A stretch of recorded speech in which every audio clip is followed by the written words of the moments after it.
it's Jennifer from Flux. In this video, we're going to learn how to crochet the Orange Dream wrap. This is a beautiful little wrap. It has wonderful drape, and we're going to be using a combination of some puff stitches and some V stitches to make some really fun texture for our wrap. Now, I have this beautiful orange color, but you could use self-striping yarns, variegated yarns, a more solid. Mine has more of a heathered look to it, and I'm going to show you how to do this every step of the way. The finished shawl has a width of about 11 inches and a length of about 60 inches. Now I'm going to show you about multiples if you need to make your wrap wider, and also you can work more rows of the pattern to make your wrap longer as well. So let's get started. For this project, you'll need a pair of scissors, a tapestry needle, a tape measure. We're going to be using a 6.5 millimeter K crochet hook. We're going to be using about 550 yards of any DK weight yarn that you like. I'm going to be using a yarn called Vitalana Aloft. This is one of Knit Crate's in-house yarns. It is a wonderful I-cord type yarn. So it has like a knitted look, and it's super soft. It's merino wool, baby alpaca, and organic cotton. I'll put the link down below so that you can check out some of their yarns. But we're going to be using about 550 yards of this. And this is DK weight yarn. I just wanted to point out with a K hook, it's going to make this kind of like loose and drapey and give it a nice look. If you want to experiment with different hook sizes, if you want to kind of make your fabric a little bit tighter, I will give them multiples so you can change that. Now, as a side note, the color I'll be using is called Tiger Lily. Now, this comes in skeins, so you'll need to wind it into a cake like I've done here. This is wound, and this is how it comes as a skein. So just as a side note on that also. To begin, we're going to put a slip knot on our hook. Wrap the yarn around your fingers to make a loop, bring the yarn behind the loop, reach in with your hook, bring up a loop, and tighten. The next thing we're going to do is chain 53. But before we start, I wanted to talk a little bit about multiples. If you want your shawl to be wider or narrower like a scarf, we're going to be working a multiple of 6 plus 5. Now, if you're not familiar with that, it just means when you're making your starting chain, you're going to count 6 plus 6 plus 6 plus 6 plus 6 and so forth, and then add 5 more chains onto the end of that, okay? So we're going to do a starting chain of 53. So to make a chain, wrap the yarn around the hook and bring it through the loop. That's 1, 2, 3, 4, 5, 6, 7, 8, 9, 10, 51, 52, and 53. So here's our starting chain. Now, if you're getting some tightness on your chain, which is a question I get a lot, just go up a hook size for your starting chain and then come back down to the 6.5K for the rest of your project. All right, so we're going to work this in 3 rows, and then we're going to be repeating rows 2 and 3, 2 and 3, 2 and 3 for the rest of our project. So for row 1, what we're going to do is go into the 4th chain from the hook. Now I'm going to zoom in just a little bit more so you can see what I'm doing here. The loop on your hook does not count. Go 1, 2, 3, and 4. And then what we're going to do in that 4th chain from the hook is work a double crochet, chain 2, double crochet in that 4th chain from the hook. So to make a double crochet, wrap the yarn around the hook, insert the hook into that 4th chain, bring up a loop. You'll have 3 loops on the hook. Wrap yarn around the hook, bring through the first 2 loops. Wrap yarn around the hook, bring through the last 2 loops on your hook. Then we're going to chain 1. I'm sorry, I said chain 2, I meant chain 1. And then we're going to work another double crochet into that same chain. Okay? So double crochet, chain 1, sorry, double crochet. Okay, then we're going to skip 2 chains, 1, 2, and in the chain after that, we're going to work a puff stitch. So to make a puff stitch, we're going to wrap yarn around hook, insert the hook into that chain, bring up a loop. You'll have 3 loops on your hook. Wrap the yarn around the hook again, insert it back into that chain and bring up a loop. You'll have 5 loops on your hook. Wrap yarn around the hook one last time, bring up a loop. You'll have 7 loops on the hook. Okay, now you might want to kind of get things straightened out. Then you're going to wrap yarn around the hook and just bring it through all 7 of those loops. Okay, might need to kind of shimmy it through there. And then we're going to work a chain 1 to close the stitch. Okay. So we're going to start a sequence of, we just did a V stitch and then a puff stitch. So we're going to do V, puff, all the way across. Let's do a few more together in the same sequence, and then we'll kind of work on the rest of the row on our own. So skip 2 chains, 1, 2, and in the chain after that, because we just worked a puff, we're going to work a V stitch. Okay? So once again, that's a double crochet, chain 1, and a double crochet. Okay? Skip 2 chains and then work a puff stitch into the next chain. Remember, wrap yarn around hook, 3 loops are on the hook, yarn around the hook, bring up a loop, 5 loops on the hook, yarn around hook, bring up a loop, 7 loops are on the hook, wrap yarn around hook, bring it through all 7 loops.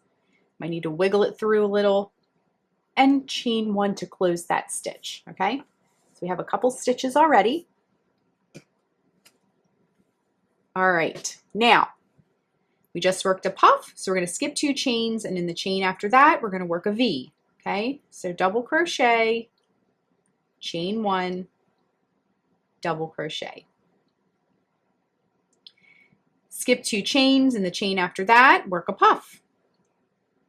3 loops, 5 loops, 7 loops, yarn around hook, bring through all 7 loops, and chain 1. Skip 2 chains, and the chain after that work a V. Okay, so we're just doing the same sequence all the way across. Double crochet, chain 1, double crochet. Okay, so what we're going to do is continue across, and then when we get towards the end of the row, I'm going to show you how to finish off row 1 and move on to row 2. All right, just coming up to the end of row 1, I just did a puff, so I'm going to do a V stitch next. So skip 2 chains, in the chain after that work a double crochet, chain 1, double crochet.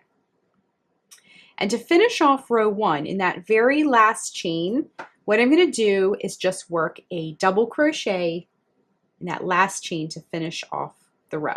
Okay, so it should look kind of like this, and you can kind of double check yourself by looking at V, puff, make sure the sequence is correct before you continue. It's easier to fix it now than later if you need to do that. Now in that last chain, if you had an extra chain or 2, it's okay, it'll blend. If you have like 20 chains extra, you know, it might be an issue. So just so you know, sometimes if you have, when you do a long chain like this, sometimes you'll have an extra 1 or 2, and it kind of blends in. It's okay. So for row 2, we're going to just be doing the opposite of what you see, okay? And so what I mean by that is every time you see a V stitch, you're going to work a puff stitch into it. Every time you see a puff stitch, you're going to work a V stitch into it.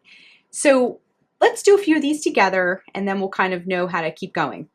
All right, so our first thing we see here is a V stitch. Right in the center of that V, remember that chain one we did? In the pattern, it's called the chain 1 space. It's created by that chain. We're gonna work a puff, okay? So just as a refresher, wrap yarn around hook, bring up a loop, 3 loops are on the hook, wrap yarn around hook, bring up a loop, 5 loops are on the hook, wrap yarn around hook, bring up a loop, 7 loops are on the hook, wrap yarn around hook, bring it through all 7 loops, and chain 1 to close the stitch. Hop over to the next stitch, and that is a puff stitch. So what we're going to do for that one is work a V into the top of that puff. Now when we made our puff stitch, remember we closed the top with a chain 1? That created a little loop at the top. That's what we're going to work our V stitch into. Double crochet into that top loop, chain 1, and double crochet in that same top loop of the puff. Okay, let's do a couple more of these together, and then we can proceed, okay? Next stitch we see is a V stitch. So we're going to work a puff stitch right into the center of that V, like we did before, and close with a chain 1. Next one we see is a puff stitch. So let's go ahead and work our V stitch into our puff stitch. Super duper easy. Get a little bit of this yarn out of the way here. Next we see a V stitch. So we're going to work a puff stitch into that. So this is a really super easy project once you get it rolling, once you get all those chains counted up, and you'll be able to just kind of roll right along. You don't have to follow anything written. You can just see what you did before and work the other stitch into it basically. So it's just enough to keep you engaged, but it's also very relaxing. All right, so let's continue down to the end of this row on our own, and then we'll rejoin for row 3. All right, just coming up to the end of row 2, and because it's a V-stitch, we're going to work a puff stitch into that last V-stitch there. And then at the end of the row, what you can do is just work a double crochet into the turning chain space. So let me just back up a minute. When we did our turning chain in the previous row, it creates a little space on the end. Just work a double crochet into that turning chain space, and that's all. That's all you have to do for row 2. All right, our final row, row 3, and as you can see, we're getting some really pretty texture here. For row 3, what we're going to do, row 3 is pretty much the same as row 2. We're going to chain 3, turn our work, and then what we need to do is, once again, we're going to do the opposite. The only reason really there is a row 2 and a row 3, you do the exact same thing, but they start on a different stitch, so you have to differentiate a little bit. So at the beginning of this row, we have a puff stitch. So we're going to work a V-stitch into our puff stitch. At the beginning of the last row, we did the opposite. So we're going to work a V-stitch into the top of our puff stitch of this row. So double crochet, chain 1, double crochet. This is should be a review at this point. Pull that last double crochet out and redo it. Okay, just like that.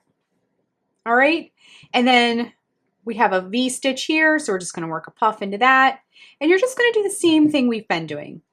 And like I said before, the only reason it's a separate row is because it just starts differently. It starts on the puff instead of the V, and vice versa. Okay, so work your V into your puff, double crochet, chain 1, double crochet. All right, so just keep doing this all the way across, working your puffs whenever you see a V-stitch, working a V-stitch whenever you see a puff stitch from the previous row, okay? So I'm going to keep working across, and then we'll rejoin towards the end of row 3. All right, coming up to the end of row 3, and it's a puff, so we're going to work a V-stitch into that puff. And then once again, we're going to work a double crochet into the turning chain space to finish off the row, okay? So we have done rows 1, 2, and 3. And what we're going to do is repeat rows 2 and 3, 2 and 3 over and over and over again until your piece is as long as you would like it to be, or until you run out of yarn, or whatever comes first. But let's keep repeating rows 2 and 3, and then we're going to rejoin in just a moment and finish up our wrap. Just working that last stitch up the row, and I don't have quite enough yarn to finish up and continue, so my wrap is complete. Now I'm going to grab my scissors, because what you want to do next is just cut the yarn, and then we're going to fasten off. Wrap the yarn around the hook and bring it through the loop, and then what we're going to do is weave in all of these ends. So grab your tapestry needle, and we have a couple here. We had 2 skeins of yarn, so we're going to have several ends to deal with here. So what you want to do is thread your tapestry needle, and then you're going to go in one direction with your stitches. Try to go through the middle of your stitches, because this is reversible, so you'll be able to see it on one side if you went into the back, for example. So go in one direction and then come back in the other direction. And then you're going to grab your scissors, give it a little snip again, and then just repeat for all of your other tails as well. Now I have one here at the other end, and then where I joined the new ball of yarn, I have one down here as well. So let's go ahead and get the other ones taken care of. So all of our ends are woven in, and if we lay out our wrap, you can see these beautiful puff stitches and V stitches, and it really is a beautiful wrap. It has some lovely drape to it, and it's just really soft. So that is how you crochet the Orange Dream Wrap. Thanks so much for watching, and be sure and click the subscribe button to get all the latest Fiber Flux video updates. Thanks again.